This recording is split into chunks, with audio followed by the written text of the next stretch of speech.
1924.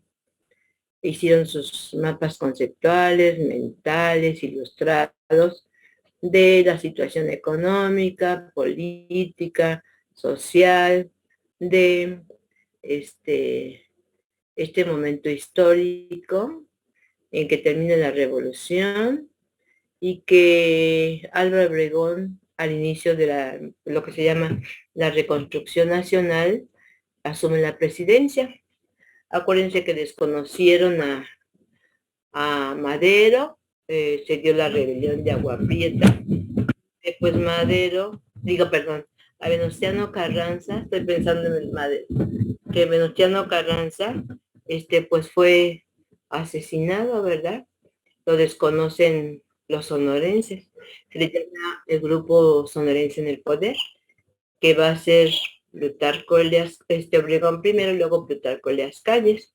También era Adolfo de la Huerta, pero se acuerdan que en el video que vimos, Adolfo de la Huerta se revela porque él quería ser el sucesor presidencial, pero para que ya no hubiera golpes de Estado, como ya ven que hubo durante la Revolución, y se asesinaron a Madero, a Carranza, a Zapata, a Villa ya retirado, pues entonces Obregón decide que su sucesor va a ser Calles, y entre ellos ya pensaban que pues seguiría después de Calles Obregón, ¿verdad? Pero recuerden que Obregón también fue asesinado en la bombilla cuando gana nuevamente las elecciones al terminar Calles, y que pues hay una escultura ahí que les dije que no considero que debe de estar, porque debido a que su gobierno de Obregón, ya ven que vimos,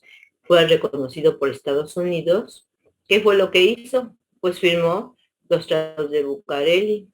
Y estos tratados de Bucareli, ¿a quién perjudicaron? A ver, muchachos, ¿a quién perjudicaron los tratados de Bucareli que firmó Obregón?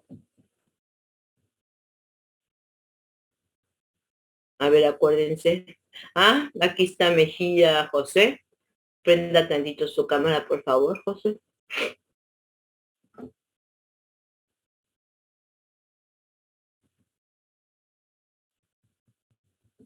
Ya no estoy esperando, José. Sí, maestra, permítame, voy, permítame. Sí, claro.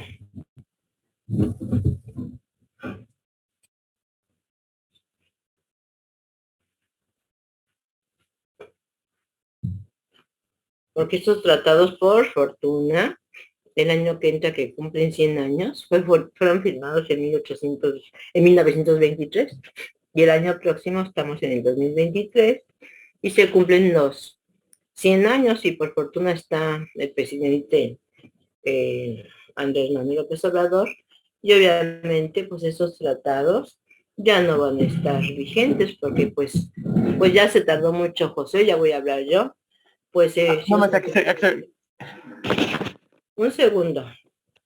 Sí. Y que por lo tanto, pues al ser perjudicarnos nuestra industria, ya lo estoy diciendo yo, nuestra industria nos perjudicaron, si no ahorita ya seríamos un país del primer mundo, ya que debido a que tenemos muchísimos recursos naturales, pues nos ha perjudicado esta firma de los tratados de Bucareli, ya que fuimos sometidos por los Estados Unidos por este tratado que, con tal de que fuera reconocido el gobierno de Obregón, se compromete a firmar esos tratados donde no podemos industrializarnos. Nosotros fabricábamos aviones, muy buenas herramientas también, un carro que se llamaba Borgward, que era muy bonito, y pues todo esto nos perjudicó.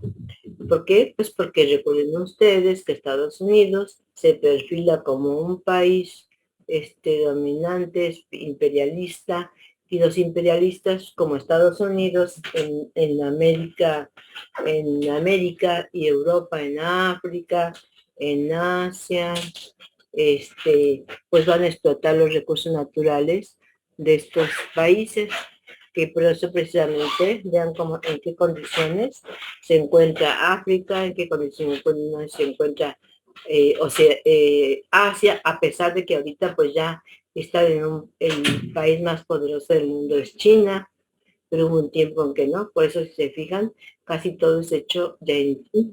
Antes los niños llegaban de París, es una forma metafórica, no van a pensar que es real, pues ahora ya son de China, no es una forma, porque la fábrica del mundo pues es China, porque la producción la hicieron muy barata y entonces pues todo casi es hecho en China. Hay excepciones de cosas, pero pues hay muchísimos, el mercado mundial, o sea, para la fábrica es China. Y Japón, recuerden que en el siglo XIX también se industrializó rápidamente, pero los demás países pues no han crecido y África está en peores condiciones, culturas milenarias, como la cultura egipcia, por ejemplo. Y entonces, en el caso de América, pues nosotros explotados, dominados, acuérdense que el imperialismo es cuando existen las tres M's, la materia prima se explota de estos territorios, de estos continentes, y la mano de obra que es barata, como fue la de China, y los mercados de consumo, donde los países dominantes altamente desarrollados explotan, venden los productos ya manufacturados, cosa que sucedió con la primera revolución industrial en Inglaterra, y así sucesivamente que estamos en la cuarta. Y esos tratados de Bucareli, pues no favorecieron. Debido a eso, nosotros no somos un país primer mundo desarrollado por ese tratado de Bucarest. Hubo cosas buenas que vimos, el alfabetismo que se da, que los maestros muy valiosos iban a los lugares más apartados, pues alfabetizaban niños, niñas, mayores, etcétera. Todo eso también lo vimos el muralismo. ¿Qué es el muralismo? A ver, levanten la mano.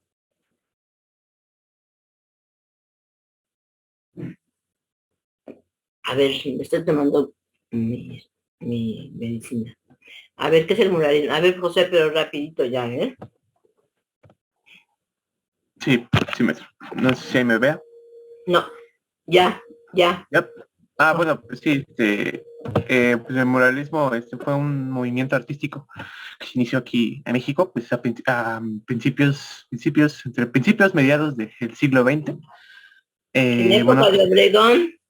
ajá, que se creó, bueno, por un grupo de pintores, pues intelectuales, todo, en este momento de todo de estos movimientos intelectuales, después de la Revolución Mexicana, y que fue, bueno, fue reforzado por después de la Gran Depresión económica de alrededor de 1900. No, desde antes, la depresión fue hasta 1929 y esto fue en la época de Álvaro Obregón. Sí, por eso, bueno, se fue reforzado por la Obregón. Primera Guerra y por también parte Bueno, de pero la Gran ahorita Depresión.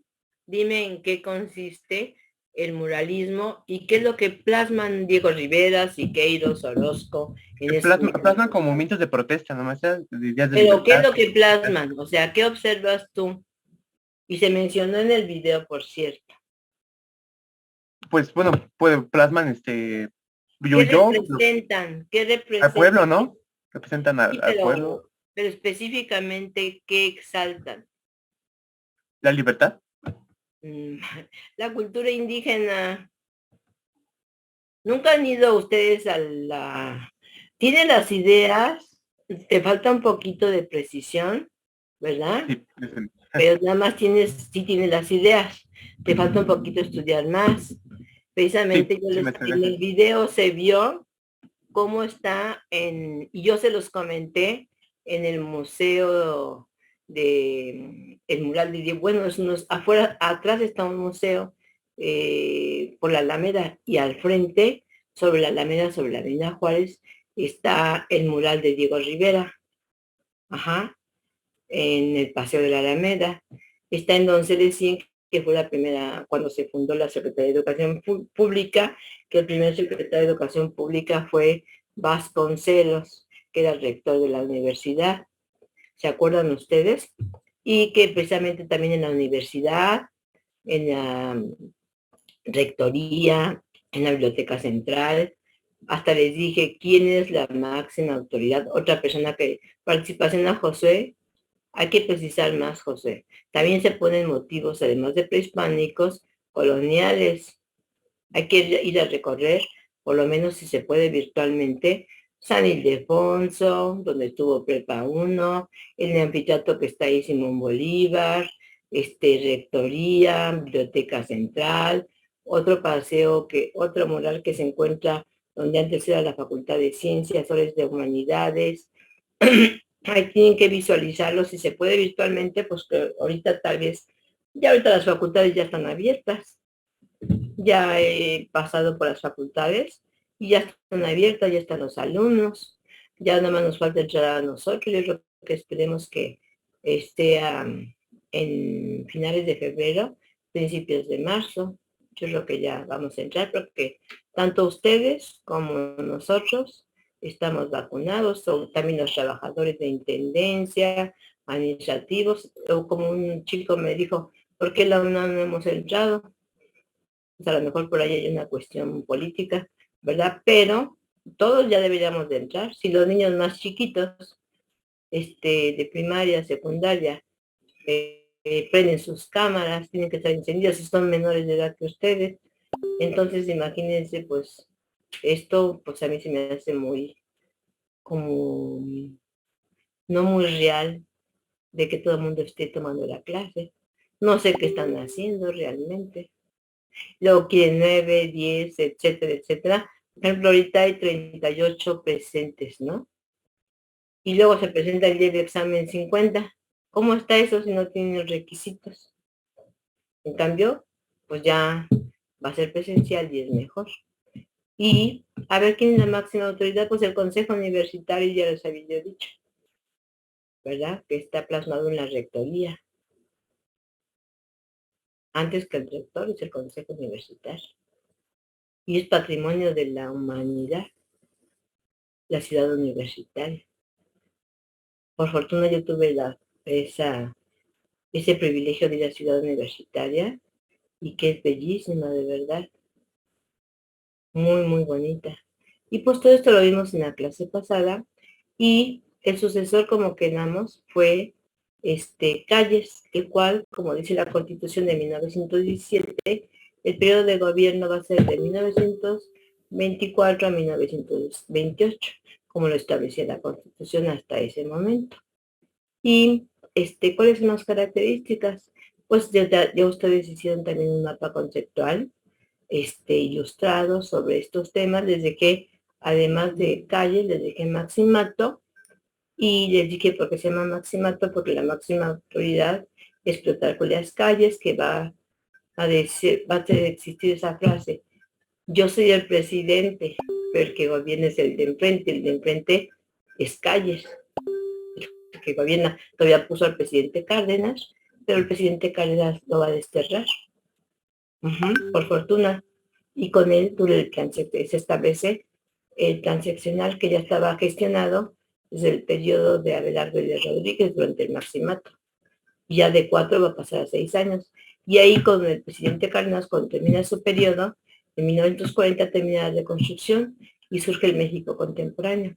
Ahorita vamos a ver el momento histórico del presidente Calles. Tomen nota, pongan atención, porque los exámenes ya no los voy a hacer de opción múltiple, los voy a hacer de manera diferente, como yo siempre estoy acostumbrada a hacerlos cuando estamos en clases presenciales. Bueno, comparto pantalla, pongan atención, ¿verdad? Porque lo importante es no nada más hacer la tarea y ver sino que lo tenga uno en la mente.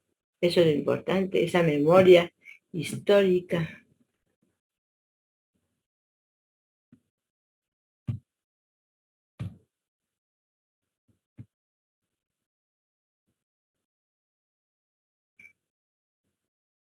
Está un poco lenta esta computadora, pero a ver si es más rápido.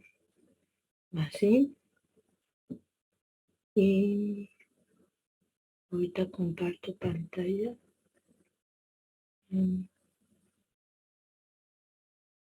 Es imposible. A ver, déjenme ver.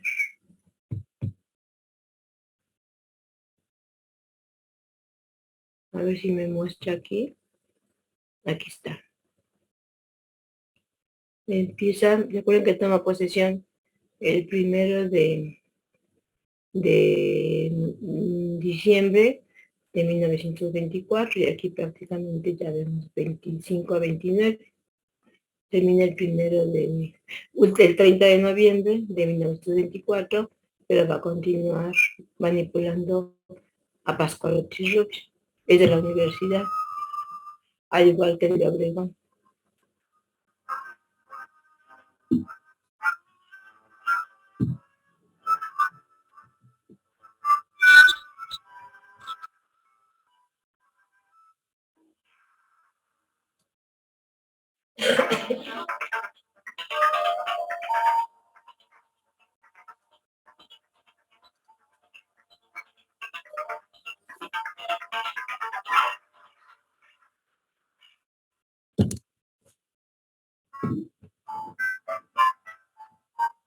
(1925, 1929).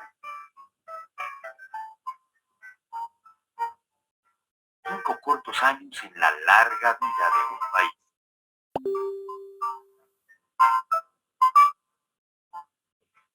Lustro en que sueños y esperanzas, promesas y realidades, y con las letras de Agustín Lara, también los desengaños, se mezclaban en torno a una revolución que se consolidaba como gobierno, literatura, pluralismo, opción política a largo plazo, y muchas otras cosas que dejaron huella.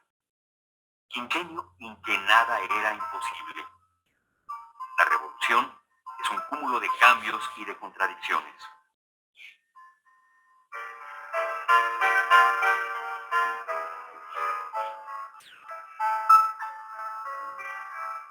Vean la vestimenta de esa clase social, del pueblo en general. Más de 14 millones de mexicanos, la mayoría dedicados a las labores del campo, son testigos y esta persona ya llega partícipes tarde, de ya los no tiene acontecimientos del asistencia. momento.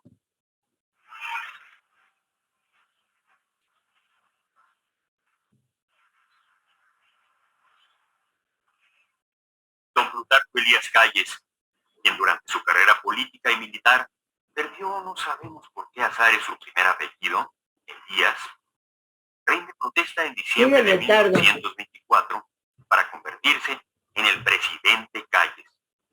Ah, no, ya tarde, ya son Posteriormente, 75, ya no tiene enemigos que asistencia. le auguraban un pronto retiro, el general Calles se convertirá paso a paso en el jefe máximo de la revolución.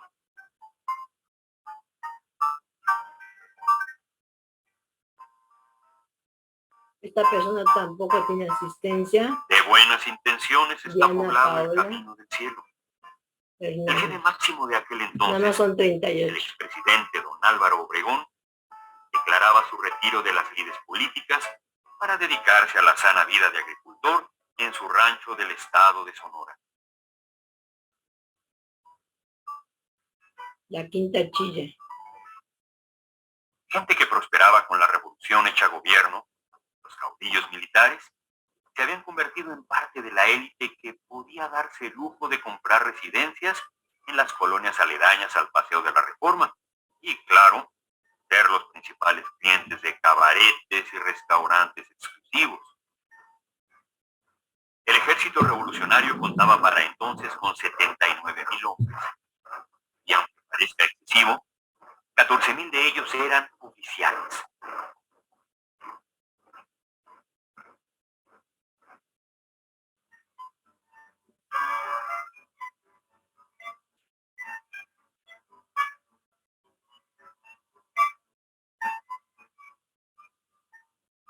Vale más un pelón que un peón, rezaba el dicho popular, y con justeza.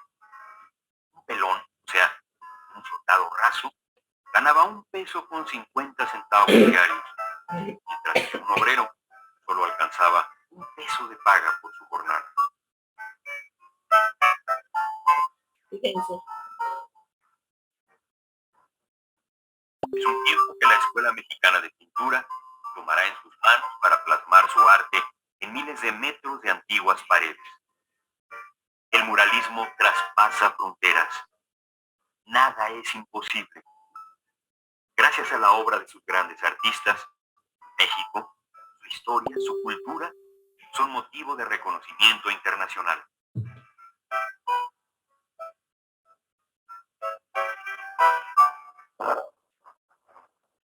Otra revolución hecha gobierno trazaba su camino. Al fallecer Lenin, líder indiscutible de la Revolución Soviética, las pugnas al interior del Partido Comunista alcanzan niveles de drama. 1924. Trotsky, creador del Ejército Revolucionario, es obligado a optar por el exilio.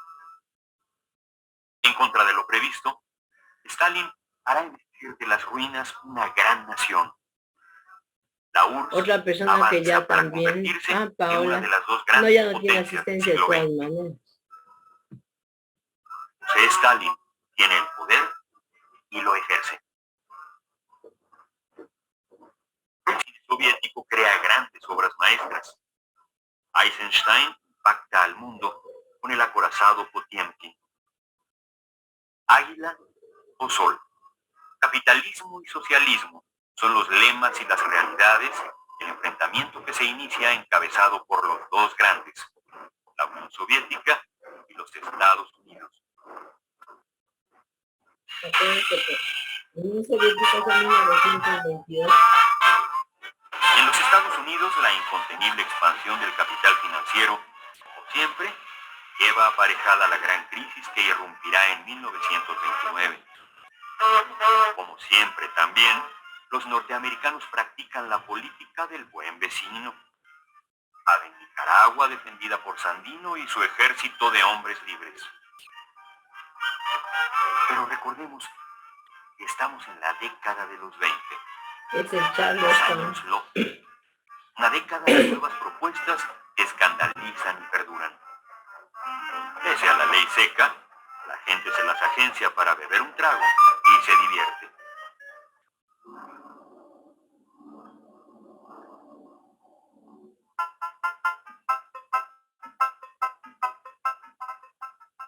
En México, la institucionalización del ejército se acelera.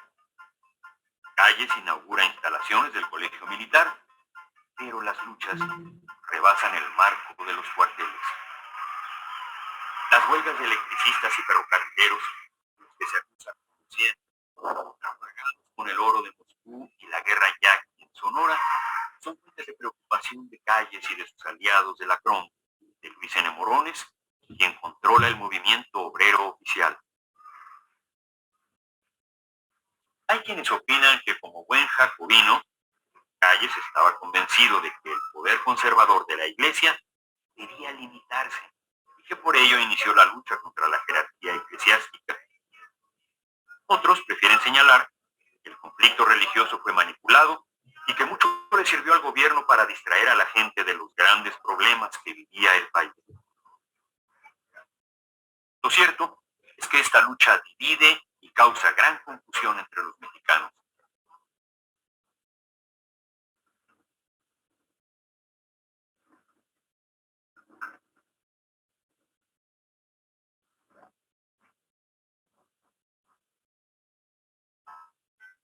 En la cultura, la política, varios campos de la vida social, las mujeres se abren paso frente al tradicionalismo. El nuevo Código Civil reconoce la igualdad de la mujer y termina con la división absurda de catalogar a los hijos en legítimos e ilegítimos. Benita Galeana ingresa al Partido Comunista y luego a la vida dura del clandestinaje y la persecución policíaca. Dolores Asúnzolo se convierte en Dolores del Río. Frida Kahlo se inicia como retratista.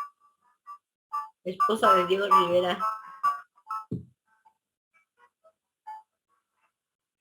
Ante una ley que limitaba las actividades de los sacerdotes para llevar a cabo los oficios religiosos y el asesinato de varios católicos a manos de los golpeadores de la CROM, el conflicto estalla en 1926.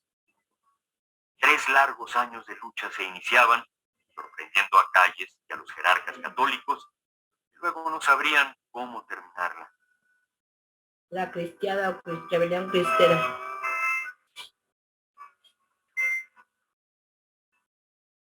La negativa de las empresas petroleras Someterse a los dictados de la Constitución y a las disposiciones del nuevo gobierno son la causa de otro gran conflicto.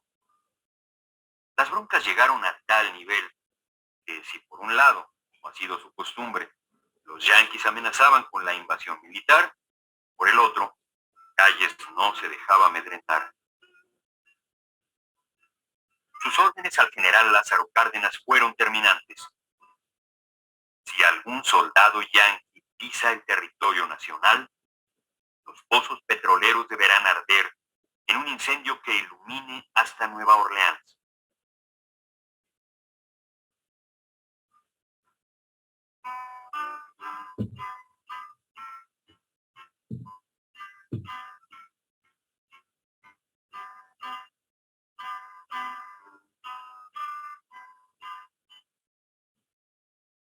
Mientras el país sufría con los caudillos, el conflicto religioso y la terquedad de las transnacionales del petróleo, Rodolfo Valentino hacía sufrir a las damas en sus últimas escenas de amor.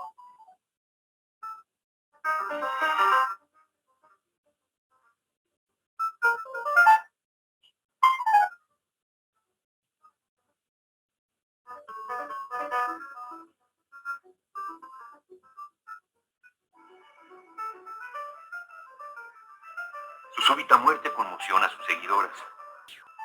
En un sepelio que envidiarían reyes, estadistas y muchos supuestos ídolos del pueblo, muy bien parecido. El gran divo se despide. O sea, muy guapo. Quedan para la posteridad y el culto sus imágenes en el celuloide.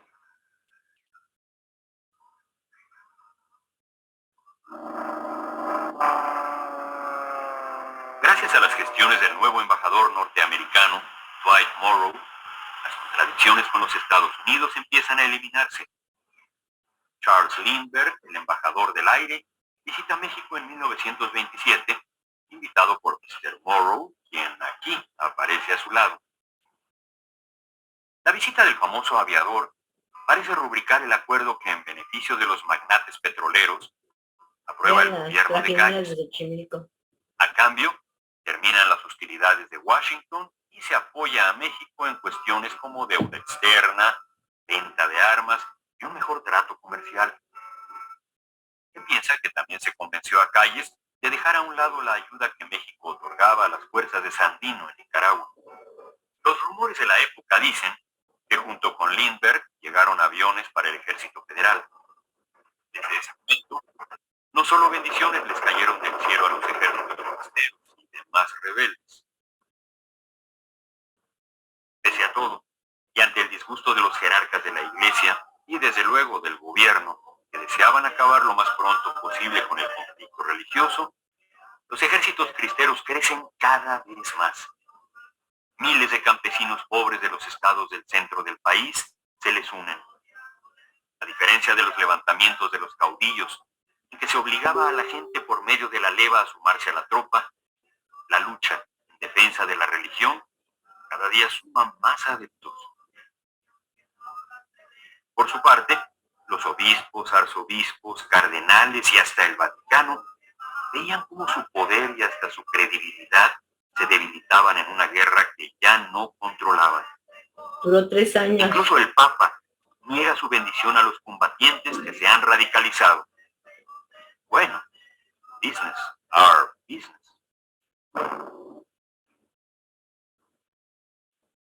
De 26 a 29. Por las carpas y los teatros de revista pasan todos los personajes destacados de la sociedad. Generales con pretensiones, curas alebrestados y, claro, los profesionales de la grilla son el pan de cada día en los chistes que el respetable festeja con buenos ánimos. La carpa se ríe de los imposibles.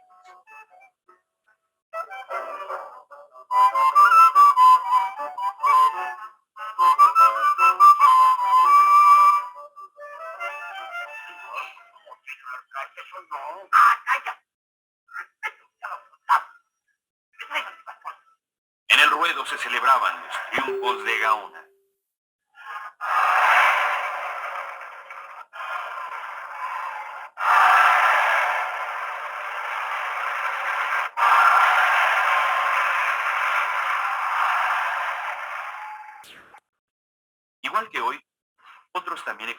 el físico para arribar a la fama o al hospital.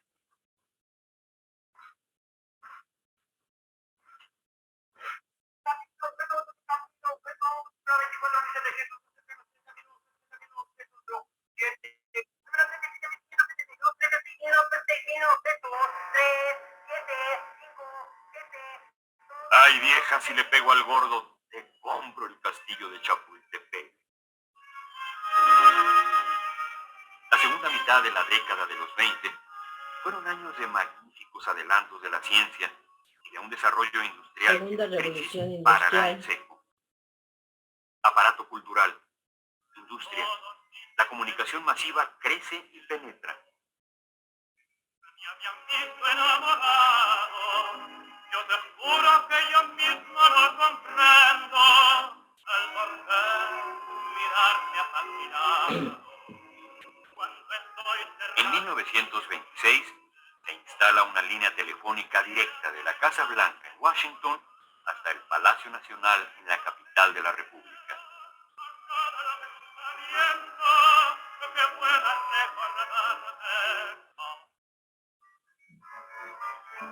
Risas, pasiones, grandes negocios, ídolos. Por encima de la política, el cine es el espectáculo preferido de las mayorías.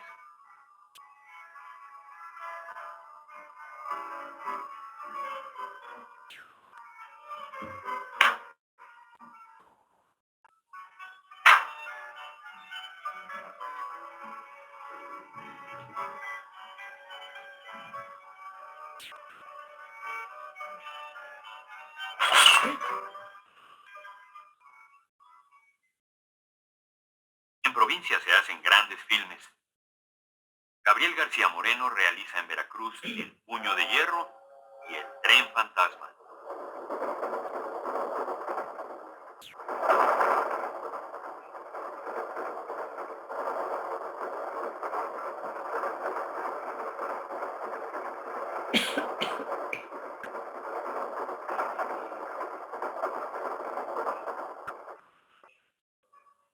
El cine norteamericano es el dueño de las pantallas. El genio de Buster Keaton en La General.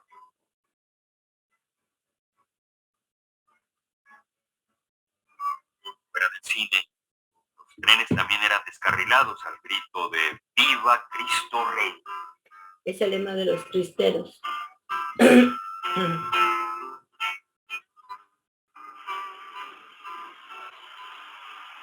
Ante el anuncio de Álvaro Obregón de abandonar sus labores de agricultor para reelegirse como presidente de la República, surge la oposición.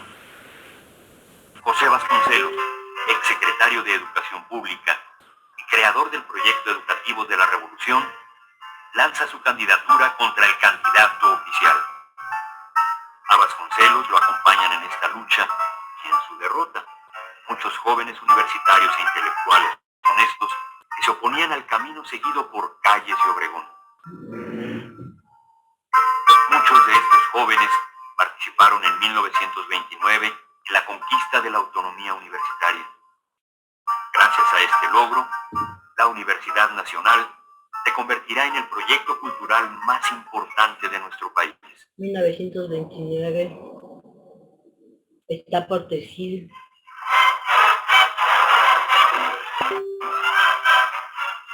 Escenario de las luchas por el poder, la Ciudad de México había crecido tanto que ya rebasaba la inimaginable cifra del 1.000.000 de habitantes.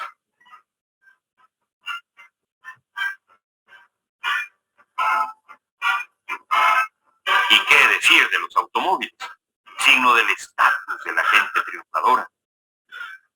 De los 55.000 vehículos que existían en el país, cerca de 20.000 rodaban por las calles de la ciudad de los palacios.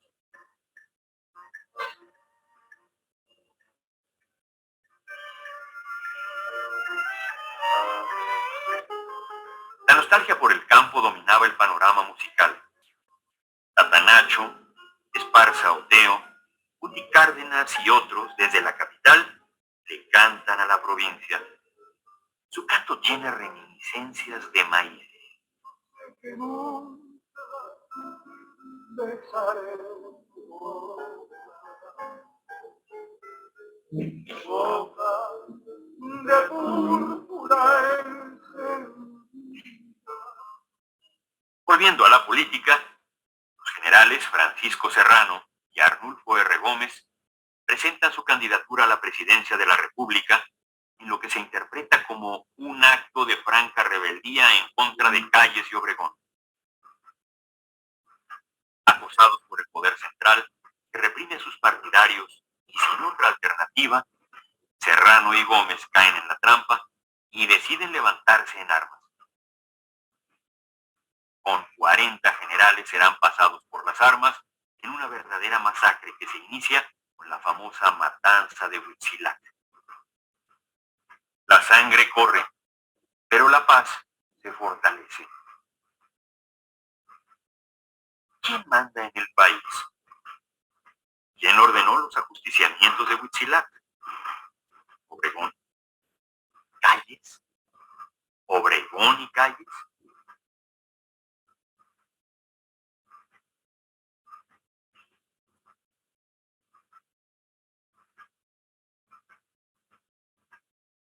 Pero si Calles y Obregón mandan callar a sus adversarios, el cine les da la palabra a sus estrellas. En 1927, Al Jolson deja escuchar su voz en El cantante de jazz, considerada como la primera película sonora de la historia. Mary,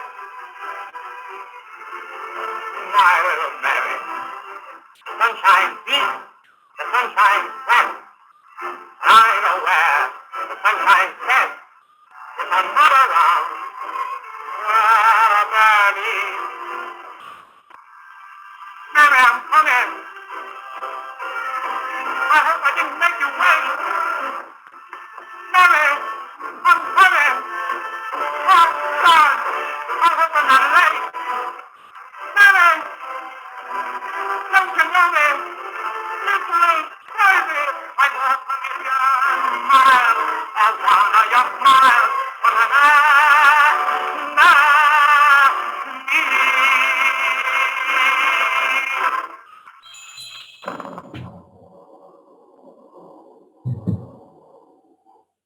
pasando como Pedro por su casa por sobre la enorme protección que tenía el presidente electo, quien días antes había sufrido un atentado, un dibujante y militante religioso, José León Toral, asesina a Obregón durante una comida con sus partidarios en un restaurante. La madre Conchita.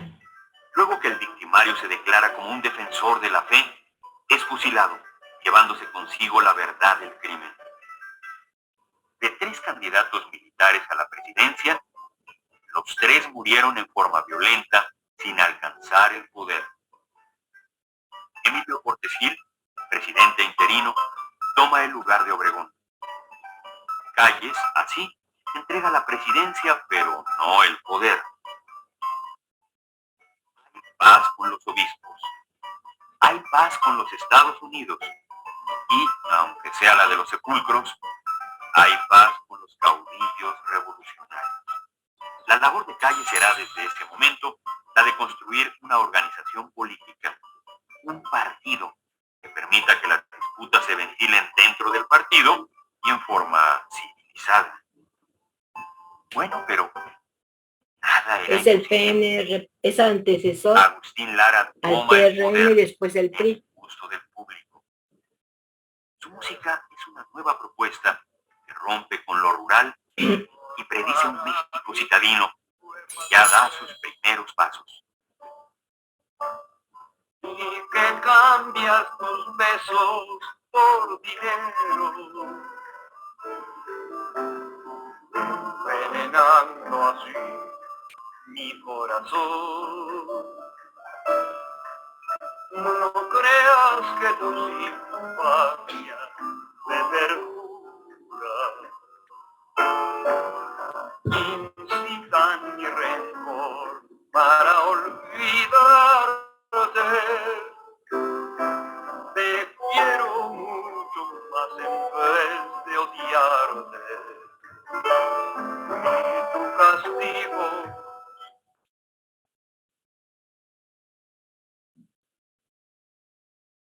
Bueno, pues después obviamente de que es maestra ya sabe que AMLO va a recuperar, que ya tiene 2 depas en Houston. Ay, no sé quién más, Juan López. 2 depas en Houston, ay muchachos, no inventen, por favor. Además estamos ahorita lados de paz en Houston. Pues ya la mayor parte de Texas es de México, están habitadas por mexicanos. Bueno, les quería comentar que después de que es asesinado Obregón, que iba a ser el que había ganado las elecciones, pero al asesina León Toral y la madre Conchita posteriormente se casa, va a ser encarcelada y sigue lo que se conoce como el maximato. ¿Qué es el maximato? La máxima autoridad, que es Plutarco Elías Calles, el jefe máximo de la revolución, y va a poner como presidentes primero a Emilio Postes Gil, después a Pascual Ortiz Rubio, y posteriormente el último será Abelardo L. Rodríguez, y con él termina el maximato. Él todavía pone en 1934, como les dije hace un rato, al presidente Cárdenas, pero Cárdenas los destierra, desaparece el maximato, porque obviamente que Calle será desterrado, y sigue el cardenismo. Y continuamos con la misma tarea, amplificándolo, haciendo comentarios, y vamos a empezar posteriormente para la próxima vez, dejarles ya México contemporáneo, que empieza con el presidente llamado el Caballero, que fue, a ver, ¿quién recuerda quién fue el presidente Caballero que va de gobernar? No, hasta lo buscan ustedes en internet rápidamente, que participó cuando ya había iniciado la Segunda Guerra Mundial en 1939 y terminó en 45. Ávila Camacho, era conocido como el presidente Caballero. A partir de ese momento, hasta nuestros días, se llama el México contemporáneo, que es lo más importante para ustedes, ya que estamos viviendo en este momento histórico. Y que iba a haber un seminario de México contemporáneo, que iban a estar en todos los grupos de sexto, seminario de historia de México contemporáneo, pero finalmente no se aprobó. De todas maneras tienen historia de la cultura, del arte, Revolución Mexicana, etcétera, para los de sexto. Entonces la tarea sigue siendo esa, ya después dejamos el México contemporáneo para terminar hasta el cardenismo. Síganse cuidándose, bonito día, repasen y estudien la tarea. A ver, Franco está levantando la mano. ¿Puede por favor repetir la tarea, maestra? Es que no entendí. Ya la misma que habíamos dejado hasta el cardenismo, ya la había dejado como varias veces. Todo el maximato y cardenismo es lo que nos falta. Ya la anterior ya la había yo dejado, ya hasta la revisamos ahorita. Al presidente Obregón, ya Calles, ya lo vimos, ahora queda maximato y cardenismo. Que les vaya muy bien.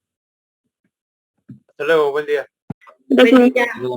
La participación gracias. de Josué, por favor, que estén bien, coman sanamente.